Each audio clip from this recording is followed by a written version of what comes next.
Random acts of kindness. So since I'm also a creative person and I also participate in art and stuff, and I've done a few shows, and I see how art reflects through the times of Hiroshima and Nagasaki days. I think I shared this before that there was an artist and she did an illustration during the war where they showed most of the animals and human beings being attacked and stuff. And at the bottom, she had squirrels who were carrying, small food and stuff and all, which was trying to actually emphasize that the animals are trying to be nice and kind to humans and other people and stuff, right? So that was a random act of kindness and stuff, which was the complete opposite of what the war was promoting.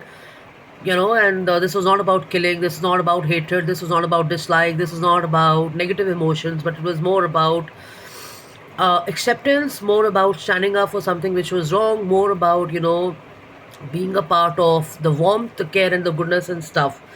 Now, now the question is: do you want to be great or do you want to be mediocre? Yeah. So once you answer that question, you'll know why I'm asking you this question. So I normally pose a question: do you want to be great or do you want to be mediocre? So if you say I want to be mediocre, you could discontinue following my video. And if you say that yeah, I want to be great, I'm going to tell you one way to do it. Okay, it's not by proving yourself in the office. It's not by proving yourself at work. It's not about proving yourself to anyone. It's not about competition. It's not about anti anything. You can actually do great things in smaller fashion by caring for people, animals, and community around you and stuff.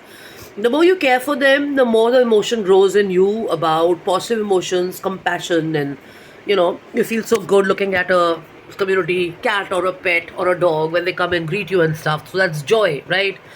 So your life changes as you change from disliking and hating these to actually accepting them and trying to understand them and trying to be around them and doing something for them. Now, greatness doesn't mean that you just simply say, yeah, I think I want to, look after pets and animals and stuff. But on the contrary, what are you doing? Throwing stones, hitting, and you go on your cycle or you go on your bike or you go in your car and you go over them, or you're kind of, not being kind to them and stuff. So you want to be great. You're gonna do you can do this by doing small things like feeding them, like trying to stand up with a group in your community around the causes. You can actually, you know, see that they are taken care of, the water's taken care of, they've got their injections and they've been treated or taken to a vet if they get hurt, or if you find someone being cruel to them, you raise a voice and you try and stop that. So there are so many ways. You help them get their injections, you help them get a place to sleep, you build them a nice house or a shelter, you replace their food, you take them for a walk, you help bathing it and stuff, rather than just completely going the opposite and being cruel, hitting them and stuff like that. Okay, so these are the greatest of small things which anybody can practice and anybody can do, and it's not just about being a hardcore activist or a hardcore caretaker that you have to do this, right? So let me read it out to you.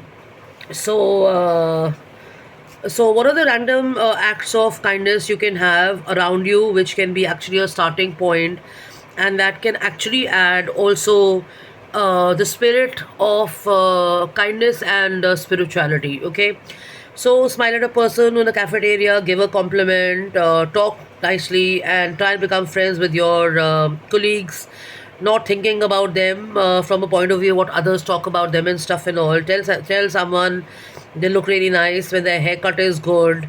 Send them an affectionate message. Cook some food for them. You know, become a caretaker for animals or citizens or whatever. Um, try and be in the park and have a chat with someone, involve children in this, forgive someone, and restart a conversation with someone you've not spoken for 2 years or 3 years or 4 years. I just did that yesterday. We just out of the blue reconnected and stuff. Give money or donations on a regular basis, give food on a regular basis, or participate in something. Even if you are not in a position to feed people, everybody can actually. It doesn't take much. It's 5 rupees or 10 rupees or 100 rupees of khana.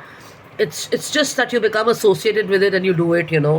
And take a day off and actually spend some time with a friend or a family member who's feeling down, and you change their day and your day and stuff, so that's like surprising your relatives or your friends by just dropping in and stuff, so you know how much of change it can bring about in a person who's not feeling well and stuff, it just elevates or enhances the life condition of that person and yours. And now you do this to a community pet or a stray who's just sitting there, you just go around patting them and playing with them and stuff, it brings joy to everybody.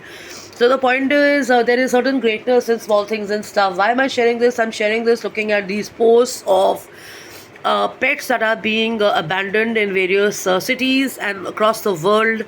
So if you want to adopt a pet, or if you want to take care of a pet and stuff, this is the time you can actually rise up and you know adopt a few, or if you can contribute on whatever foundations or charity work in the form of kinds or in the form of monies and stuff, that would really help. Okay, so I'm in a city like Delhi, and I see people in Bombay, and I see people in Bangalore, standing up for these causes and concerns and stuff.